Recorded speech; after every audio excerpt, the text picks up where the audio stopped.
अऊज़ु बिल्लाहि मिनश्शैतानिर्रजीम बिस्मिल्लाहिर्रहमानिर्रहीम बलगल उला बिकमालिही कशफत दुजा बिजमालिही हसनत जमीओ खिसालिही सल्लु अलैहि व आलिही। सामीनो सामियात, सिलसिला कुरान अजीम के मज़ामीन के बयान का और आज 31वीं नशिस्त में आप और हम इकट्ठे हैं और इस सिलसिला में जो इस्तिफादा है वो है मुर्शद करीम मुफक्कर इस्लाम मुफस्सिर कुरान गौसे ज़मा कुतुब दौरा शेखुत तफसीर हज़रत अल्लामा पीर सैयद रियाज हुसैन शाह जी मक़दसिल्लाहुल आली के तर्जमा और तफसीर तबसरा से। आज की आयत का तर्जमा जो गुज़श्ता रोज़ की जो असबाब थे मज़ामीन थे उनसे मुतासिल है। समाअत फरमाइए। इरशाद बारी ताला है तर्जमा, और अगर आप ले आए सारी ही आयतें इनके पास जिन्हें किताब दी गई है, पैरवी नहीं करेंगे आपके किबला की और आप ताबे नहीं हैं इनके किबला के, उनकी हालत तो ये है कि एक दूसरे के किबला को नहीं मानते। ये कैसे हो सकता है कि आप उनके किबला के ताबे हो जाएं? कारिए कुरान, और अगर तूने उनकी ख्वाहिशात की पैरवी शुरू कर दी बाद इसके कि आ चुका तुम्हारे पास इल्म, तो यकीनन तू जालिमों से होगा। कुरान मजीद ने इस आयत में एक ताज्जुब अंगेज हकीकत बयान फरमाई कि यहूद और नसारा की बाहमी अदावत का ये हाल है कि ये एक दूसरे का किबला भी नहीं मानते। एक कुद्स के शर्की हिस्सा को दूसरा गरबी हिस्सा को किबला मानता है। तारीख बताती है कि ईसाइयों ने यहूदियों के किबला की ईंट से ईंट बजा दी और इनके हेकल को खंडर में तब्दील कर दिया था और यहूदियों के लिए ममनू हो गया था कि वो इस शहर में कभी दाखिल हो सकें। लेकिन इसके बरअक्स इस्लाम दुश्मनी में वो एक दूसरे के साथी बन चुके थे। इनकी रफाकतों के अकब में इनकी मुनाफकतों की पोशीदा तारीख को कुरान हकीम ने खोल कर बयान कर दिया और तारीख को इस्तदलाल की असास बना दिया। लफ्ज़ आयत की तशरीह, अल्लामा फखरुद्दीन राजी लिखते हैं, आया फ़अलहू के वज़न पर है, असल में या मुशद्दद थी, सकल की वजह से अव्वल या को कबल फता की वजह से अलिफ से बदल दिया गया। अब इलाया का मफहूम और माना जिहत और अलामत होता है। आयतुर रजुल का माना इसकी ज़ात होती है। ये लफ्ज़ जमात के मानों में भी इस्तेमाल होता है। कुरान की आयत को आयत इसलिए कहते हैं कि इसमें भी हुरूफ की निशानदार जमात होती है। ताजुल उरूस ने लिखा कि रास्ता के निशानात भी आयात कहलाते हैं।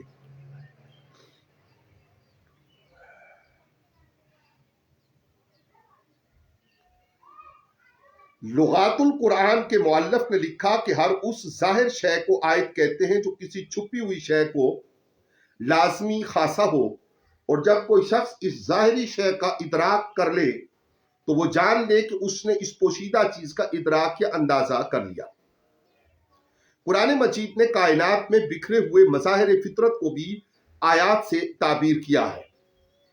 खुसूसन अंबिया के मुजज़ात भी आयात ही के जुमरे में आते हैं। अरबी जुबान में आयतुन निबात पौधों के फूलों और खूबसूरती को कहते हैं। इब्ने फारिस ने लिखा कि किसी जगह रुक कर गौर फिक्र करना भी ताया कहलाता है। वला इन तबअता अहवाअहुम हुआ से है, ये वो चीज होती है जिसकी तरफ तबीयत का मीलान हो। उर्दू में ख्वाहिश से इसको ताबीर किया जाता है। इस जुमला में मुखातिब कौन है? फखरुद्दीन राजी ने इसमें 3 कौल नकल किए। पहला कौल ये है कि रसूल मुअज़्ज़म सल्लल्लाहु अलैहि वसल्लम मुखातिब हैं। दूसरा कौल ये है कि रसूल मुअज़्ज़म सल्लल्लाहु अलैहि वसल्लम और आपके साथ कुछ दूसरे लोग मुखातिब हैं। तीसरा कौल ये है कि मुखातिब हुजूर सल्लल्लाहु अलैहि वसल्लम है, लेकिन मुराद दीगर उलमा है। ख्वाहिशात की पैरवी اور حضور صلی اللہ علیہ وآلہ وسلم کے درمیان، اللہ اکبر، سماعت فرمائیے یہ جملہ دوبارہ، خواہشات کی پیروی اور حضور صلی اللہ علیہ وآلہ وسلم کے درمیان زمین سے آسمان تک کا فاصلہ ہے۔ سمجھنے کی بات یہ ہے کہ یہ قضیہ شرطیہ ہے، اور اس قضیہ کے صدق کے لیے یہ لازم نہیں کہ اس کے طرفین صادق ہوں۔ اگر کوئی بوڑھا یہ کہے کہ اگر میں جوان ہو گیا تو یہ کام کروں گا، ظاہر ہے یہاں جوان ہونا اور کام کا لازم آنا دونوں ناممکن ہوں گے۔ علامہ قرطبی کی نفیس عبارت، اس آیت میں خطاب حضرت محمد صلی اللہ علیہ وآلہ وسلم کو ہے، اور مراد آپ کی امت کے وہ لوگ ہیں جن کا خواہش کی پیروی کرنا جائز ہے، اور وہ لوگ خواہش کی پیروی کرنے سے ظالم ہو سکتے ہیں۔ حضور نبی کریم صلی اللہ علیہ وآلہ وسلم کے لیے ایسا عمل سرے سے جائز ہی نہیں جس کی وجہ سے آپ صلی اللہ علیہ وآلہ وسلم ظالم ہو جائیں، معاذ اللہ۔ حضور صلی اللہ علیہ وآلہ وسلم کی عصمت اور آپ صلی اللہ علیہ وآلہ وسلم سے ایسے اعمال سرزد نہ ہونے کی قطعیت کی وجہ سے امت کے ارادہ پر محمول ہے۔ آیت میں اسباق، پہلا، انسانی افکار میں آیت باری کا تتبع فلاح اور کامیابی کا ضامن ہوتا ہے۔ دوسرا، معجزات اور آیات پر یقین اور تیقن ہدایت کا سرچشمہ ہے۔ سامعین و سامعات، ہم سلسلہ کلام مضامین قرآن مجید میں آج 31ویں نشست میں اکٹھے ہیں، اور استفادہ ہے ترجمہ و تفسیر مرشد کریم حضرت علامہ پیر سید ریاض حسین شاہ جی مدث اللہ العالی کے ترجمہ و تفسیر سے۔ آیت میں اسباق کو ایک مرتبہ پھر پہلے اور دوسرے نقطے کو دہرا کر تیسرے نقطے کی طرف بڑھتے ہیں۔ آیت میں اسباق، پہلا، انسانی افکار میں آیت باری کا تتبع فلاح اور کامیابی کا ضامن ہوتا ہے۔ دوسرا، معجزات اور آیات پر یقین اور تیقن ہدایت کا سرچشمہ ہے۔ تیسرا، اسلامی قیادت کی اہم صفت یہ ہوتی ہے کہ وہ خواہشات کے تابع نہیں ہوتی۔ چوتھا، حق کی پیروی پیغمبرانہ کردار کا ہمیشہ مرکز ہوتا ہے۔ پانچواں، دل میں حسد اور بغض ہونے کی صورت میں دلائل بے اثر ہو جاتے ہیں۔ چھٹا، خواہشات کی پیروی انسان کو حق سے محروم کر کے ظلم کے دائرہ میں جا داخل کرتی ہے۔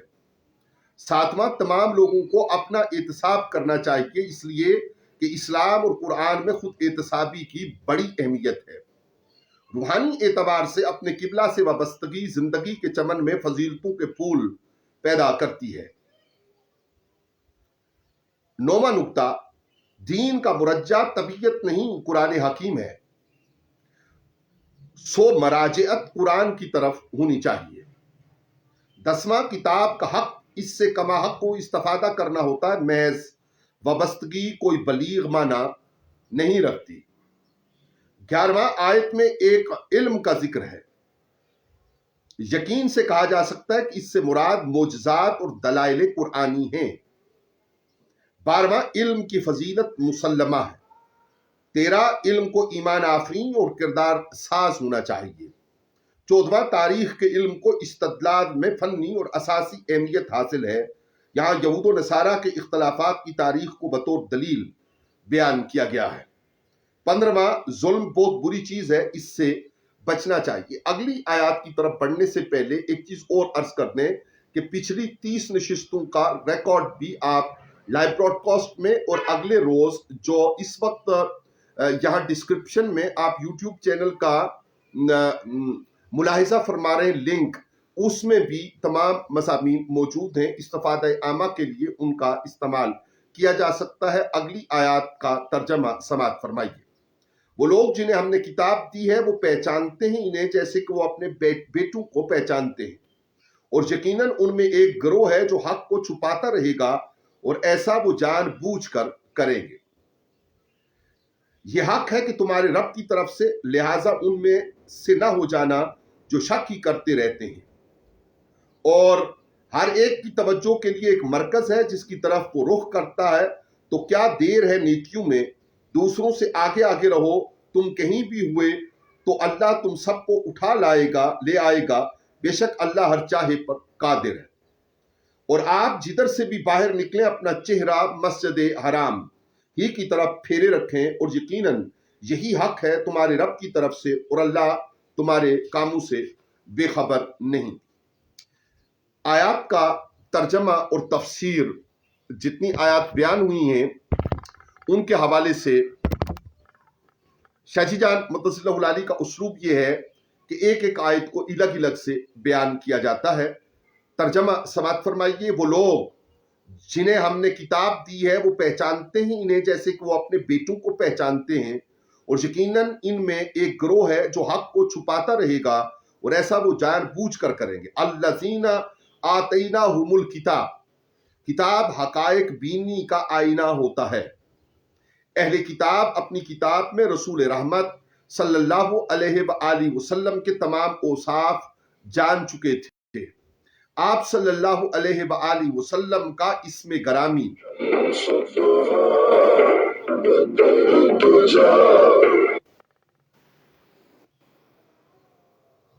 آپ صلی اللہ علیہ وآلہ وسلم کا اسم گرامی، خصوصیات اور نشانیاں وہ لوگ جانتے تھے جیسے بچے کے اوصاف سے انسان آگاہ ہوتا ہے۔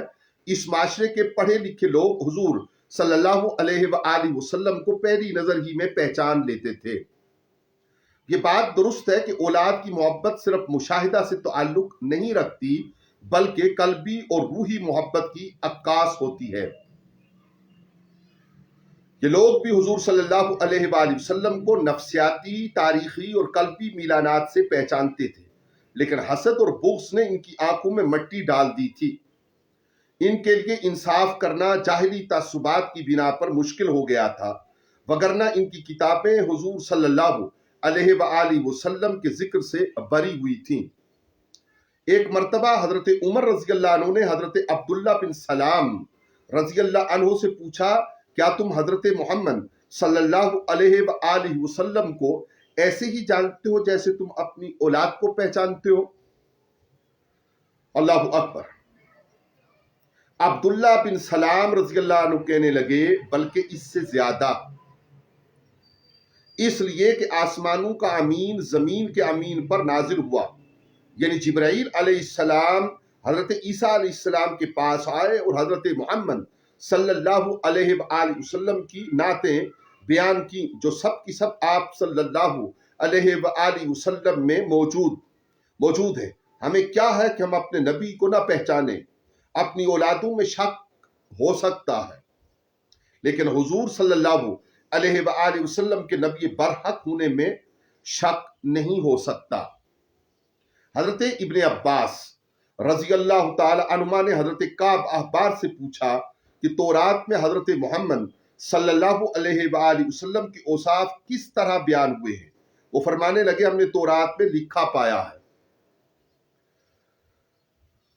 ان کا نام محمد ہے، ان کے والد کا نام عبداللہ ہوگا، وہ مکہ میں پیدا ہوں گے اور طابا کی طرف ہجرت کریں گے، اور شام کا علاقہ ان کے قبضے میں آ جائے گا۔ ان کی زبان صاف ستھری ہوگی، وہ بازاروں میں شور مچانے والے نہ ہوں گے، اور برائی کا بدلہ وہ برائی سے نہیں لیں گے، وہ ہمیشہ درگزر کریں گے۔ ان کی امت کثرت سے حمد کرنے والی ہوگی، اور شدت، نرمی اور خوشی غم ہر موقع پر اللہ کی حمد کرے گی۔ وہ بلندی پر چڑھتے ہوئے اللہ اکبر کہیں گے۔ آپ کی امت دست و پا کو وضو سے منور کرنے والی ہوگی۔ یہ اوصاف بیان ہو رہے ہیں جو کعب احبار نے حضرت ابن عباس رضی اللہ عنہما کے سوال کے جواب میں تورات کے حوالے سے بیان کیے۔ آگے چل کے کہا، وہ وسط کمر پر تہ بند باندھیں گے، وہ نمازوں میں لڑائی کی طرح صف بندی کریں گے، صفیں باندھ کر کھڑے ہوئے۔ مسجدوں کے اندر ان کی آوازیں شہد کی مکھی کی آواز سے بھی پست ہوں گی، پاس والا بھی نہ سن سکے گا۔ یعرفون میں ضمیر کا مرجح۔ علامہ فخر الدین رازی نے لکھا کہ یہ ضمیر رسول اللہ صلی اللہ علیہ وآلہ وسلم کی طرف لوٹ رہی ہے۔ مطلب یہ ہوا کہ انہیں حضور صلی اللہ علیہ وآلہ وسلم کی معرفت اپنی اولادوں سے بھی زیادہ تھی۔ رازی نے اس ضمن میں دوسرا قول یہ لکھا کہ ضمیر کا تعلق تحویل قبلہ کے ساتھ ہے، یعنی اہل کتاب میں قبلہ کی تبدیلی کا معاملہ اتنا معروف تھا جیسے اولادیں انسان پر مخفی نہیں ہوتی۔ تیسرا قول شہاب الدین حلبی کا ہے، ضمیر قرآن کی طرف لوٹتی ہے، یعنی وہ لوگ قرآن کی دعوات سے اس طرح آگاہ تھے جیسے وہ اپنے اولادوں سے واقف ہوتے ہیں۔ چوتھا قول ابو حیان اندلسی کا ہے کہ ضمیر کا مرجع مسجد الحرام ہے، اور اسی طرح پانچواں قول ضمیر کا معود العلم کے ہونے کا ہے۔ آیت میں فریقاً کی تعبیر ملاحظہ کیجیے۔ حق ناشناس لوگ خود کو کتنا بھی منظم کیوں نہ کر لیں، وہ امت نہیں فرقہ ہوتے ہیں۔ ایسے لوگوں کی رذیل اور ذلیل سوچیں امت کے ادھیڑتی ہیں، تقسیم کرتی ہیں، ٹکڑوں میں بانٹتی ہیں، دلوں کو بکھیرتی ہیں اور قومی اور ملی وجود کو ریزہ ریزہ کر دیتی ہیں۔ قرآن مجید نے یہود و نصارہ کے اندر کا ایک گروہ فرقہ قرار دیا اور کہا کہ کتمان حق ان کا شیوا ہوتا ہے، ان کے پاس دلوں کو جوڑنے والا مقناطیس موجود نہیں ہوتا۔ انہوں نے نفوس کی پٹاریوں میں دہشت ناک اور زہریلے ناگ پال رکھے ہوتے ہیں، اور علم و حق کو دبیز اندھیروں میں چھپانے کا دھندا یہ لوگ جان بوجھ کر کرتے ہیں۔ یہ درست ہے کہ جاننے والوں کا درجہ اور فضیلت بھی بہت ہے، لیکن اپنی ذمہ داریوں سے اغماض برتنے سے وبال بھی خوفناک ہوتا ہے۔ علم والوں کو علم کے چراغوں کی روشنی سب سے پہلے خود کو عطا کرنی چاہیے اور پھر اس روشنی سے معاشرہ منور کرنا چاہیے۔ انسان کا اپنا اندر پیاس کی شدت سے چیختا رہے اور انسان سخاوت کے جام پیٹھ پر لاد کر صحرائے ربع الخالی کا مسافر بنا رہے۔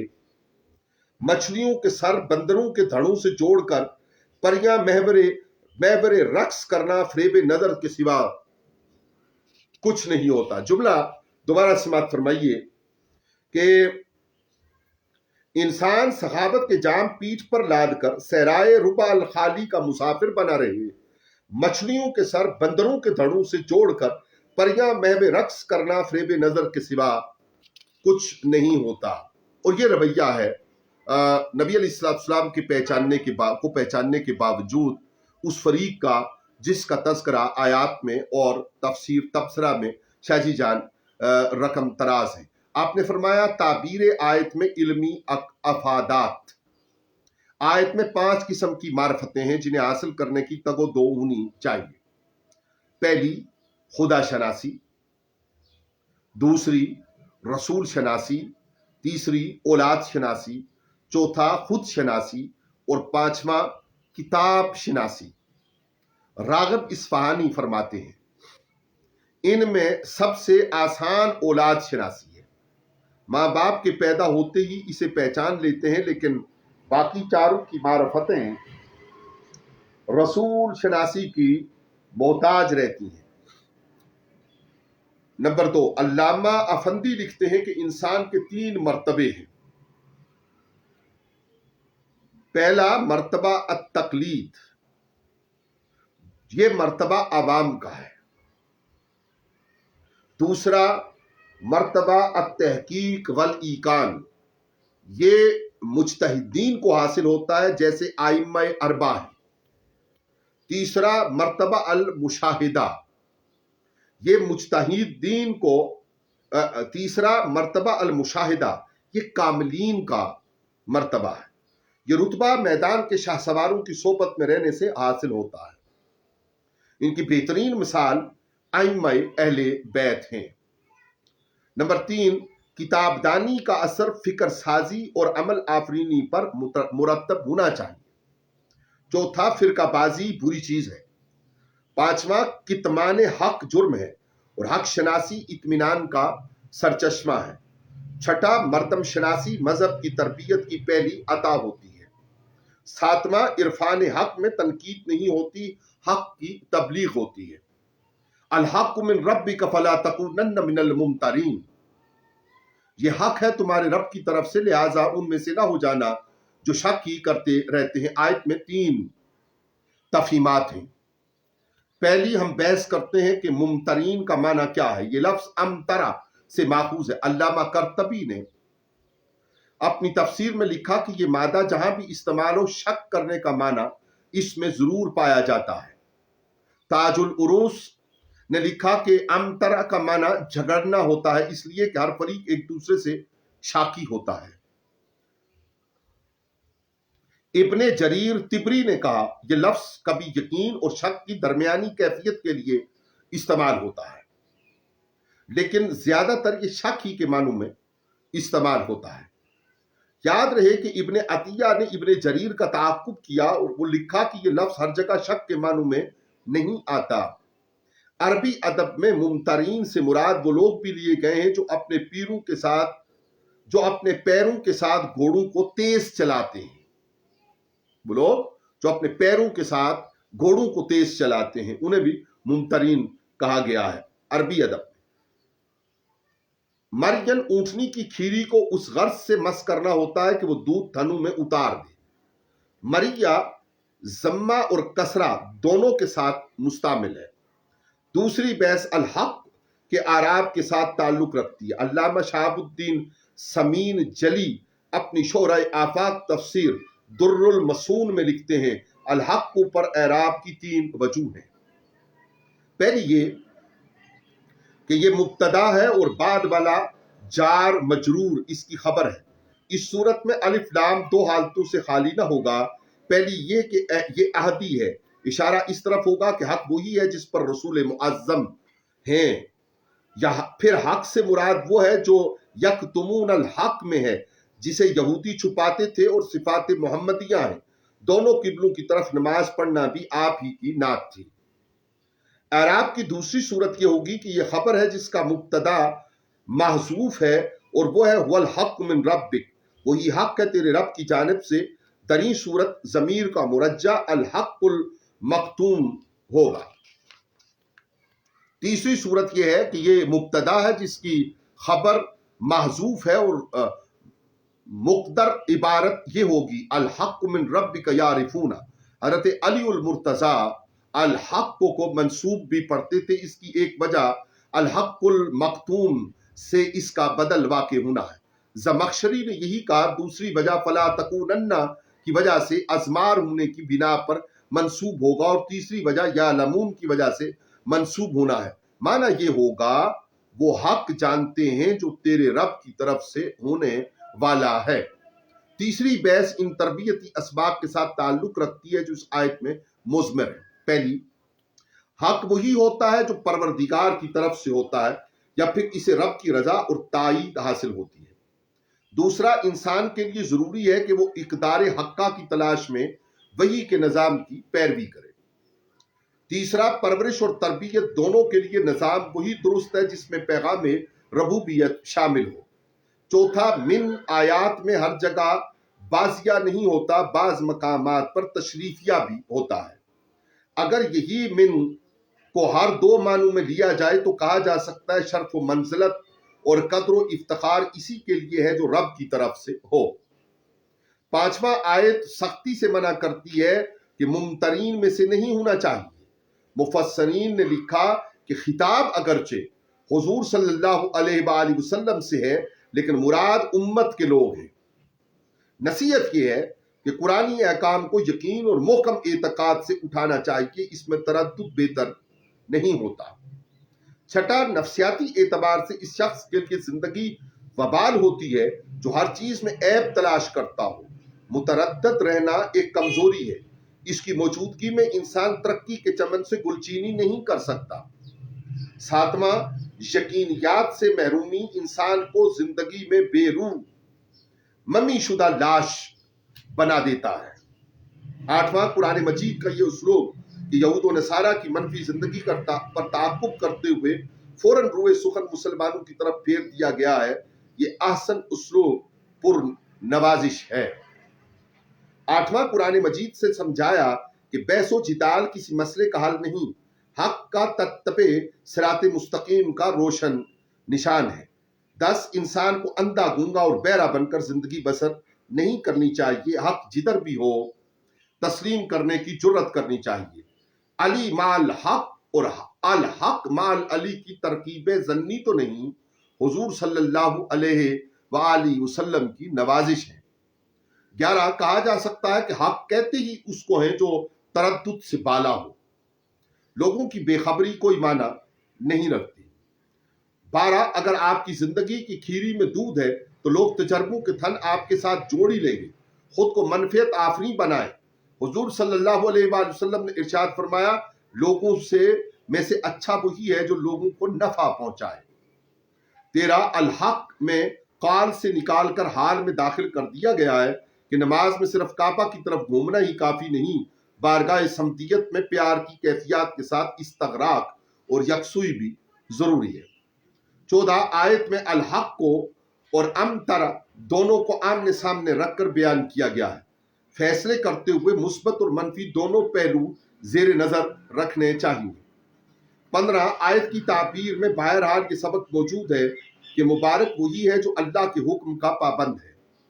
16 हाकिम रब और महबूब अल्लाह ही को बना लेना और अल्लाह ही को समझना खौफनाक बिखेड़ों से नजात देता है। 17वां तवज्जो इल्तफात और यकसुई के साथ बारगाह रबूबियत में मुराजियत इस्तिजाबत और कबूलियत की बुनियाद है। 18 फैसलों इक़दामात और जिंदगी की पुख्तगी अल हक को ही में है, इसलिए कि हक का मानी पक्का होना, पुख्ता होना और जोर वाला होना होता है। 19 रब के अलावा जिससे ताल्लुक जोड़ोगे वो कमजोर और नापुख्ता होगा। 20 वो शख्स बहुत मीठा होता है जो अपने मालिक की हर बात को सच सिद्क और हक कहता है, वो अपनी बात को मनवाने का हारिस नहीं होता, वो महबूब ही की हर बात को हक जानता है। ये अलग बात है कि वो कभी कभी हक हक और हक हक अलापते अनल हक कह बैठता है। लफ्जों के मुफ्ती इसके जाहिरी लिबास के रंगों पर फतवे दे बैठते हैं।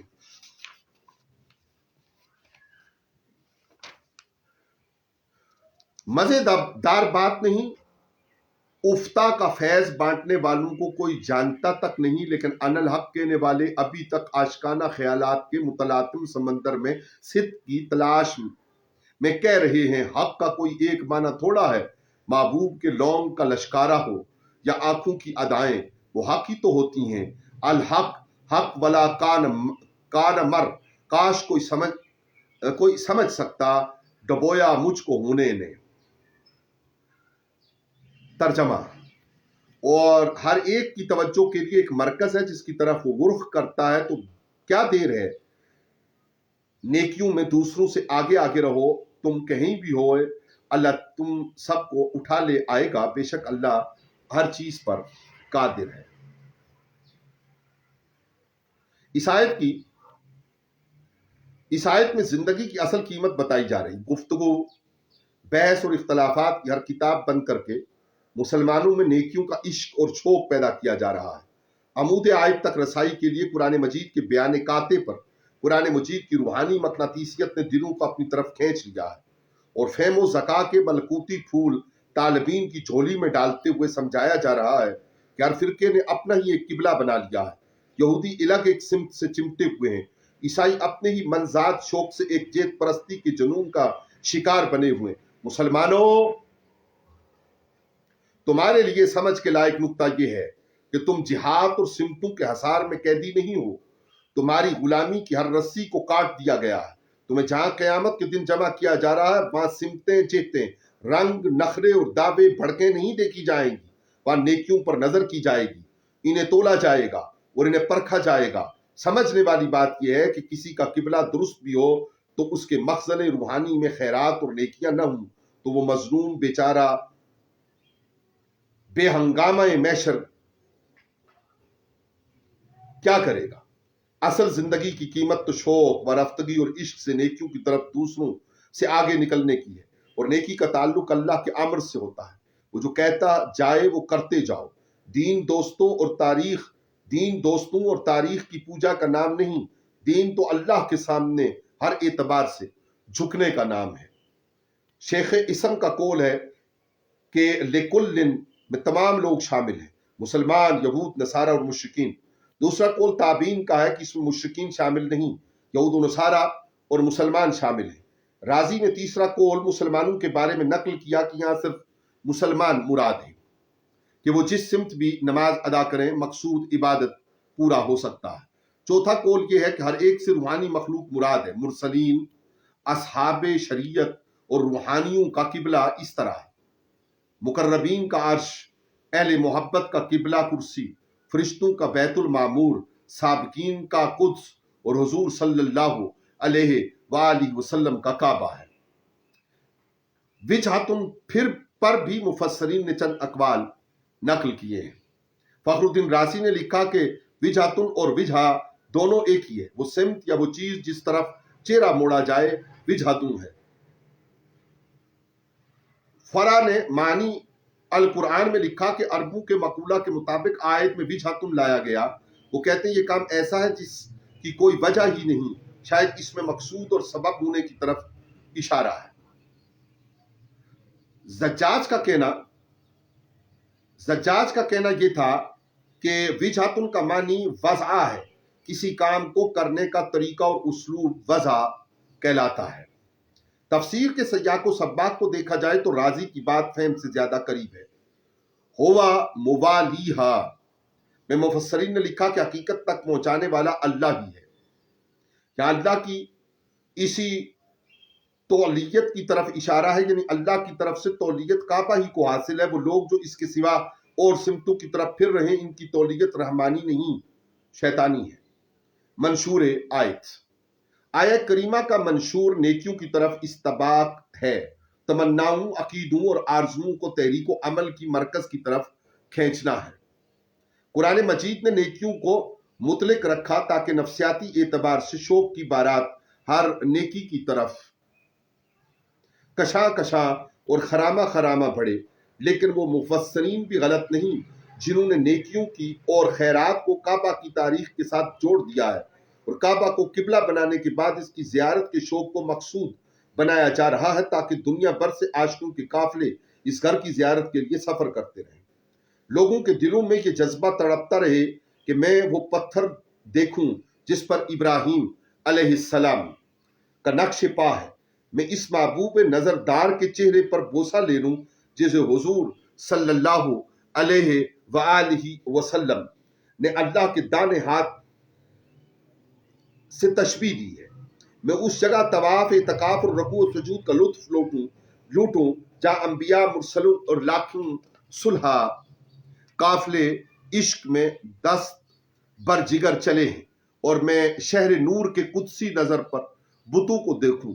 जी हाँ अहले दिल, मुझे कुछ आंसू दे दो, दिलों की धड़कनें दे दो, वफूर शौक दे दो, मजजूबो कुछ जज्ब जुनून भी मुझे दे दो ताकि मैं इस शहर की राह में पड़े खारे मुगीला से आबला पाई नहीं जिगर पाई का मजा ले लूं।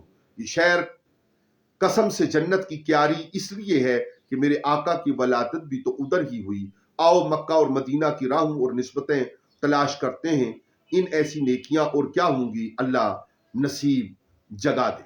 कुरान हकीम कहता है, सामीन व सामियात, याद रहे कि आज हम 31वीं निशिस्त मज़ामीन कुरान अजीम के बयान में इकट्ठे हैं और पिछले 30 निशिस्तों का रिकॉर्ड भी लाइव ब्रॉडकास्ट और ऊपर डिस्क्रिप्शन में दिए हुए यूट्यूब लिंक में मौजूद है। वहां पे मुलाहिजा, मुताला, इस्तफादा और दूसरों के लिए बाइसे इस्तफादा बना जा सकता है। आज के असबाक में आगे बढ़ते हैं और कलाम को समेट कर आज़ान असर से पहले आपसे इजाजत चाहते हैं। मुलाहिजा फरमाइए, हम इस्तफादा कर रहे हैं मुर्शिद करीम, मुफस्सिर कुरान, मुफक्कर इस्लाम हजरत अल्लामा पीर सैयद रियाज हुसैन शाह जी मद्दसिल्लाहुल आली के तर्जमा और तफसीर तबसरा से। कुरान हकीम कहता है कि तुम जहां कहीं भी होगे अल्लाह तुम्हें ले आएगा, क़यामत भी बपा होगी और आशिकों, चाहने वालों और तड़पने वालों के लिए अरफात भी सजेगा। मना में लोग जनाने मिस्र से तारीख छीन कर छुरियां हाथ में लेकर मदावाए इश्क भी तलाश करेंगे। शैतानों के सरों पर आशिकों के हाथों से संगजनी भी कराई जाएगी। खम न खाओ, मोहब्बत हाजरा में मिलकर तुम थोड़ा दौड़ोगे भी, पुरानी बोसीदा और बेकार सोचों को सर के बालों के साथ मूंड कर जरूर तुम बालों के कब्रिस्तान में फेंक दोगे। लब्बैक लब्बैक के गीत तुम गुनगुनाओगे। अल्लाहुम्मा अल्लाहुम्मा की इबादतें मिलेंगी। अल्लाह अकबर के तराने गूंजेंगे, रंग उड़ेंगे, जलवे बिखरेंगे, माहौल ज़ूफ़िशा होगा। तुम सब के सब मिलकर दावत दो। हाय ने मुंडियो ते हे नी कुड़ियो, आओ संग रल के मदीने चलिए, तोबा कबूल हो वैसी। अल्लाह अकबर कबीरा वल्हम्दुलिल्लाह कसीरा, सुभान अल्लाह बुकरतम व असीला। आयत में असबाक। पहला सबक, चेहरों की तरह दिलों के भी किबले होते हैं। धड़कनों की राहबरी अहले जिक्र ही कर सकते हैं। दूसरा, चेहरों का निजाम अपना है। जो आंखों की बीनाई देता है वही चेहरों को दिल रुबाई बख्शता है। मुसलमानों का किबला हुजूर सल्लल्लाहु अलैहि वसल्लम की चेहरा ही की बख्शिश है। तीसरा, रूहानियत के मरकज बेरुखी बर्दाश्त नहीं करते। रुख परवरी शिरक नहीं होता, वफा होती है। चौथा, नेकी की तरफ फेरने वाला खुदा खुद है। पांचवा, जिंदगी की कीमत नेकियों से है, तो इस खजाने के हुसूल के लिए तड़प ही नहीं कोशिश भी होनी चाहिए। छठा, क़यामत के दिन अल्लाह के हुजूर हर एक ने पेश होना है। सातवां, बहसो जदाल फैज सोज होते हैं। अमली जिंदगी की तहरीक मसाइल में हल का इत्मीनान अता कर देती है। आठवां, काबा ही किबला है, वहां की तारीख से मुस्तफीज होने के लिए बार बार वहां जाना चाहिए। नौवां, अल्लाह हर चीज पर कादिर है। दसवां, इंसान को जदाली बनने से फायदा नहीं होना, तामीरी सोचें फायदा देती हैं। 11, हसद और बुग़्ज़ इंसान को फैज और हक से महरूम कर देते हैं। अगली आयत का तर्जमा और कुछ तफसीरी नकात के बाद दुआया कलिमात के साथ इजाजत चाहेंगे। आज की 31वीं नशिस्त अपने इख्तिताम की तरफ बढ़ रही है। इरशाद रब्बानी का तर्जमा है, और आप जिधर से भी बाहर निकलें अपना चेहरा मस्जिद हराम की तरफ फेरे रखें, और यकीनन यही हक है तुम्हारे रब की तरफ से, और अल्लाह तुम्हारे कामों से बेखबर नहीं। आयत की तफसीर में तखसीस के बाद तामीम है। इस अशकाल को कुरान मरफुआ कर रहा है कि तौलियत किबला का हुक्म सिर्फ अहले मदीना के लिए नहीं है, बल्कि आफाक की बस्तियों में मुसलमान जहां भी बसते हैं सब के लिए हुक्म है कि नमाज में अपने चेहरों का रुख काबा की तरफ कर लें। ज़हन और दिल किसी उलझन और खटक का शिकार नहीं होने चाहिए। जरा गौर करें और अपनी जिंदगी के नमूना को देखें। हम महबूब को हुक्म दे रहे हैं, प्यारे अपना चेहरा मस्जिदुल हराम की सिमत कर लें। आपके उसवा हसना से पूरी उम्मत फैज़याब होते हुए इधर ही घूम जाएगी जिधर आप अपना मुंह मोड़ लेंगे। आयत में ये दुरुस्त है कि खिताब हुजूर सल्लल्लाहु अलैहि वसल्लम से है, और मुराद हुजूर सल्लल्लाहु अलैहि वसल्लम की पूरी उम्मत है। मिन हाइसु का लफ्ज बताता है कि इस्लाम ऐसा दीन नहीं है कि जगह के बदलने से दीन बदल जाए। हुक्म हुआ है कि तुम जहां भी मदनी रहनुमाई को आफाकी तसव्वुर करके अता तो वफा बजा लाओ, इस्लाम की सदाकत और हक्कानियत के रोशन निशान कायम हो जाएंगे। आयत के आखिर में साजिशें करने वालों को धमकी अंगेज अंदाज में कहा जा रहा है कि जो कुछ तुम कर रहे हो अल्लाह इससे गाफिल नहीं है। बिलाशुबा मुसलमानों को भी खबरदार किया जा रहा है, तुम्हारी अतात व वफा की खसलतों से अल्लाह बेतवज्जो नहीं, तुम लोग हमा दम अल्लाह की नजर में रहते हो। इमाम फखरुद्दीन राजी ने मिन हाइसु खरजता पर 5 अकवाल नकल किए जिनका जान लेना खाली अज फायदा नहीं है। पहला कौल, इंसान 3 हालतों से खाली नहीं, वो मस्जिद हराम में होगा या फिर वो मस्जिद हराम से बाहर होगा, लेकिन मक्का में होगा या फिर मक्का से भी खारिज होगा। 3 मरतबा बात को दोहराया इसलिए गया है, पहली मरतबा पहली हालत, दूसरी मरतबा दूसरी हालत, तीसरी मरतबा तीसरी हालत बयान हुई है। तकरार में तालीम का इकमाल है। दूसरा कौल, पहली मरतबा ये वाज़ेह किया गया कि अहले किताब जानते हैं कि नबवी हदायत और ये किबला हक है, इसलिए कि उन्होंने तौरात में इसका मुताला किया हुआ था। दूसरी दफा ये वाज़ेह किया गया कि अल्लाह गवाह है, नबुव्वत मोहम्मदी और काबा का किबला होना हक है। और तीसरी मरतबा ये आश्कार किया गया कि लोगों पर कोई हुज्जत न रहे। तीसरा कौल ये बात खोल दी गई कि मस्जिद हराम को किबला बनाना महज महबूब की ख्वाहिश पर न हुआ, बल्कि ये अल्लाह का हुक्म था। महबूब इसके पाबंद थे। राजी को अल्लाह कब्र में खुश रखे। कई और मकामात पर भी तो अल्लाह ने महबूब के फेल को अपना फेल करार दिया। अलबत्ता ये बात खूब है कि पहली आयत में तमाम मकामात पर काबा का किबला होना, दूसरी आयत में तमाम मकामात और जमानों में और तीसरी मर्तबा हर जमाने में दवाम की तरफ इशारा हुआ कि समझा जा सके कि अब काबा का किबला होना कभी मनसूख न होगा। चौथा कौल, अम्र अव्वल का ताल्लुक इस किबला से मुसलमानों के इकराम का है, जिसे वो पसंद करते हैं। दूसरे का ताल्लुक अल्लाह के हुक्म से है कि हर एक के लिए किबला है। इशारा इस तरफ मकसूद है ताकि आश्कार हो जाए कि हर साहिब दावत व मिल्लत का किबला काबा है। और तीसरे का ताल्लुक इससे है कि अल्लाह का हुक्म कतई है जो सबके लिए हुज्जत पर मबनी है। पांचवा कौल, मोहम्मदी शरीयत में चूंकि किसी हुक्म के मनसूख होने का मामला पहला था, इसलिए तरबियत को मोहकम करने के लिए बात बार बार दोहराई गई। अगली आयत का तर्जमा देख लेते हैं, जिन पर इंशाअल्लाह 32वीं नशिस्त में गुफ्तगू होगी। इरशाद बारी ताला का तर्जमा है,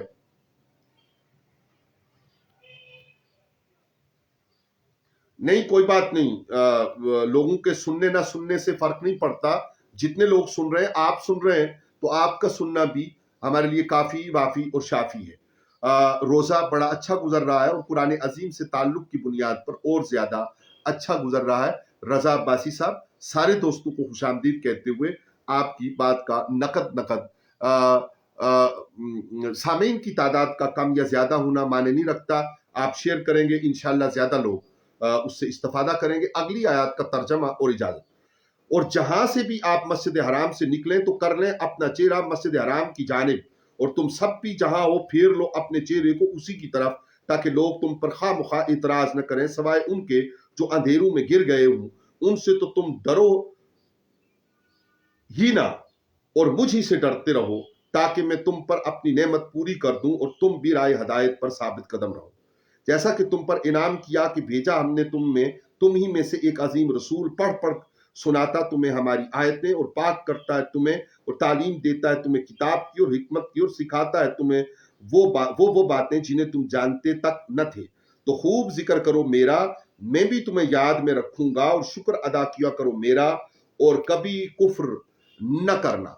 सदकल्लाहु मौलाना अल अजीम। बारगाह इज़्ज़ी में दिल की गहराइयों से आप सबकी तवज्जो, मेहरबान तवज्जो की बरकत, कुरान अजीम के मज़ामीन बयान करने की इस 31वीं नशिस्त की बरकत से और माह सियाम की बरकत से ये दुआ कि अल्लाह ताला आपकी हमारी कोशिशों को अपनी बारगाह में शर्फ कबूलियत अता फरमाए। उनकी बरकत कुरान अजीम साहिब कुरान के वसीला पाक से हमारे मरहूमीन की कामिल बख्शिश फरमाए।